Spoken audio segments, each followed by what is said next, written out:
ಇನ್ನು ಆಡಿಯೋ ಆರೋಪವನ್ನ ಶಿವರಾಮೇಗೌಡ ತಳ್ಳಿ ಹಾಕಿದ್ದಾರೆ. ದೇವರಾಜೇಗೌಡ ಆಡಿಯೋಗೂ ನನಗೂ ಸಂಬಂಧನೇ ಇಲ್ಲ ಅಂತ ಹೇಳಿದ್ದಾರೆ. ಈಗಷ್ಟೇ ಕೇಳಿಸ್ಕೊಳ್ತಾ ಇದ್ವಲ್ಲ ಅದೇ ಆಡಿಯೋ ವಿಚಾರಕ್ಕೆ ಸಂಬಂಧಪಟ್ಟ ಹಾಗೆ ನನಗೂ ಆಡಿಯೋಗೂ ಸಂಬಂಧನೇ ಇಲ್ಲ.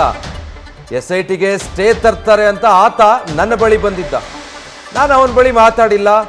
ಆತ ರೆಕಾರ್ಡ್ ಮಾಸ್ಟರ್, ಅಶ್ಲೀಲ ವಿಡಿಯೋ ಪ್ರಕರಣದ ಮಾಸ್ಟರ್ ದೇವರಾಜೇಗೌಡ ಅಂತ ಅವರ ವಿರುದ್ಧ LR ಶಿವರಾಮೇಗೌಡ ಕಿಡಿಕಾರಿದ್ದಾರೆ.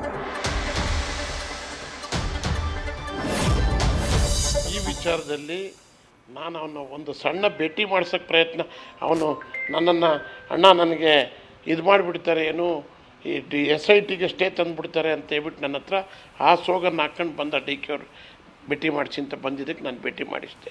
DK ಅವರು ನನ್ನ ಬಗ್ಗೆ ನನ್ನ ಕುಟ್ಟು ಈ ವಿಚಾರ ಮಾತಾಡಿಲ್ಲ, ನಾನು ಅವನ ಕುಟ್ಟು ಏನೂ ಮಾಡಿಲ್ಲ.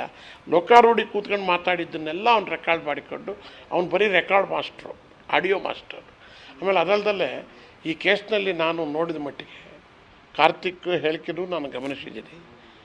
ಇವನೇ ಮಾಸ್ಟರು, ಇವನಿಗಿನ್ನೇನು ಬಿಸ್ನೆಸ್ ಇಲ್ಲ. ಅವನು 83 ಕೋಟಿ ರೂಪಾಯಿ ಡಿಕ್ಲೇರ್ ಮಾಡ್ಕೊಂಡಿದ್ದೀನಿ ಅಂತನಲ್ಲ, ಇನ್ಕಮ್ ಟ್ಯಾಕ್ಸ್ನವರು ಅವನು ಪರಿಶೀಲನೆ ಮಾಡಬೇಕು. ಆಮೇಲೆ SIT ಅವರು ಇನ್ನೂ ಯಾಕಿಂತ ಕದಿಮರನ್ನ ಬಿಟ್ಕೊಂಡಿದ್ದಾರೋ ನನಗೆ ಗೊತ್ತಿಲ್ಲ.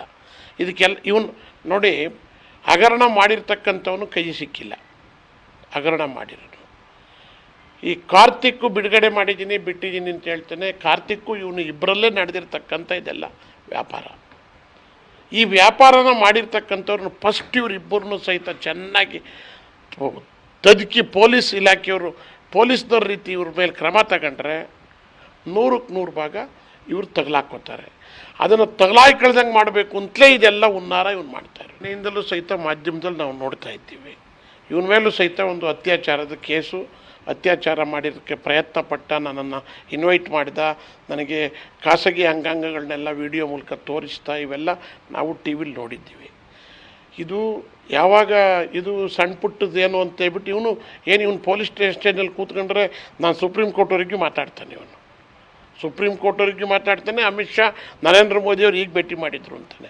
ಯಾರು ಭೇಟಿ ಮಾಡದೇ ಇದ್ದರೂ ಇವೆಲ್ಲ ಮಾತಾಡ್ತಾನೆ. ಅದಕ್ಕೆ ಪೊಲೀಸ್ನವರು ಸಹಿತ ಏನು ನೋಡೋಣ ಅಂತ ಸುಮ್ಮನಿದ್ರು ಏನೋ ನನಗೆ ಗೊತ್ತಿಲ್ಲ. ಈಗ ಈ ಟಿ ವಿಲೆಲ್ಲ ಬಂತಲ್ಲ, ಸಂತ್ರಸ್ತರ ಹೇಳಿಕೆ, ಹೆಣ್ಮಗಳು ಹೇಳಿಕೆ ಕೊಟ್ಟಿದ್ದೆಲ್ಲ ನೋಡಿದ ಮೇಲೆ ಇವನ ಮೇಲೆ ಕ್ರಮ ತಗೊಂಡಿದ್ದಾರೆ. ಇದಕ್ಕೂ ಸರ್ಕಾರಕ್ಕೂ ಶಿವರಾಮೇಗೌಡನಿಗೂ DK ಅವ್ರಿಗೂ ಯಾವ ಸಂಬಂಧವೂ ಇಲ್ಲ. ಇವನು ಬರೀ ಇದು ಕನೆಕ್ಟ್ ಮಾಡ್ತಾವನೆ. ಇವನು ತಗಲಾಕೊಂಡಿರೋದನ್ನು ಉಳಿಸ್ಕೊಳ್ಳೋಕ್ಕೆ ಪ್ಲ್ಯಾನ್ ಮಾಡಲಿಕ್ಕೆ ಇವೆಲ್ಲ ಪ್ರಯತ್ನ ಮಾಡಿ. ನ್ಯೂಸ್ ಫಸ್ಟ್, ನಿರ್ಭೀತಿಯಿಂದ ನಿಮ್ಮ ಪರವಾಗಿ.